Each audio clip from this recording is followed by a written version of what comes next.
দর্শক মন্ডলী, কিছু কিছু উপস্থাপক দেখেছি যাদের সস্তা উপস্থাপনার ব্যবস্থাপনা দেখে অব্যবস্থাপনা এমন হয় এ যেন মানুষ নয়। স্প্রিং লাগানো কোনো পুতুল যেন লাফাচ্ছে, ঝাঁপাচ্ছে, মাইক্রোফোন কাঁপাচ্ছে এবং হাঁপাচ্ছে।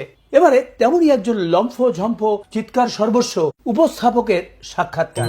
আমি এবারে এমন একজন সংবাদ উপস্থাপকের সঙ্গে কথা বলবো যার আচার আচরণ এবং লম্পজম্পের কারণে আপনারা অনেকে তাকে চেনেন এবং তার সম্পর্কে জানেন। আচ্ছা, আপনি কতদিন ধরে সংবাদ পরিবেশনা মানে সংবাদ নিয়ে কাজ করছেন? কি বলছেন আপনি? আপনার তো জানা থাকা উচিত আমি কতদিন ধরে এই চ্যানেলে কাজ করছি। আমি তো আপনার সামনেই বসে আছি, তারপর আপনি এভাবে চিল্লাচ্ছেন কেন? এটা আমার অভ্যেস, চিৎকার না করলে আমি মুড পাই না। ও, তার মানে এটা জেনেটিক প্রবলেম, মানে বংশগত। তা বলতে পারেন, আমরা ছোট থেকে বড় হয়েছি এই চিল্লাচিল্লির মধ্যেই। হ্যাঁ, তবে আপনার ওই সংবাদ পরিবেশনে আপনার ওই চিল্লানিটা দেখলে মনে হয় আপনি একসময় ক্যানভাসার মানে রাস্তার হকার ছিলেন। সেটা যে ছিলাম না তা কিন্তু না। তারপর হঠাৎ এই চ্যানেলে সুযোগ হলো, তারপর থেকে কাজ শুরু করে দিলাম। বাহ, ক্যানভাসার থেকে প্রেজেন্টার। তবে আপনার ওই লাফালাফি আর কথা বলা দেখে মনে হয় আপনি ওই সার্কাসের জোকারও ছিলেন। ঠিক ধরেছেন, ছেলেবেলা থেকে সার্কাসের জোকারদের আমি খুব কাছে থেকে দেখার সৌভাগ্য পেয়েছিলাম। মনে করেন আমার ওখান থেকে শুরু আর কি। আচ্ছা, আপনি কি আপনার স্ত্রীর সাথেও এইভাবে কথা বলেন? না, সে তো কথা বলার সুযোগই পায় না।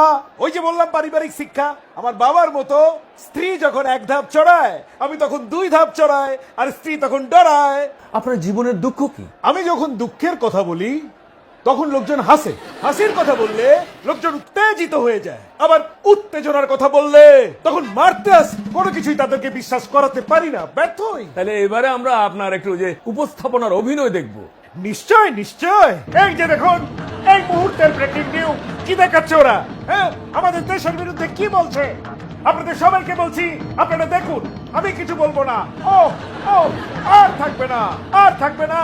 না, আপনারা সবাই কাঁপিয়ে দিন, আপনারা সব কাঁপিয়ে পড়ুন। কি হচ্ছে, কি হচ্ছে সব? আমি এসব কিছুই মানি না, প্রশ্নই ওঠে না। বসে পড়লেন কেন? উঠুন উঠুন উঠুন।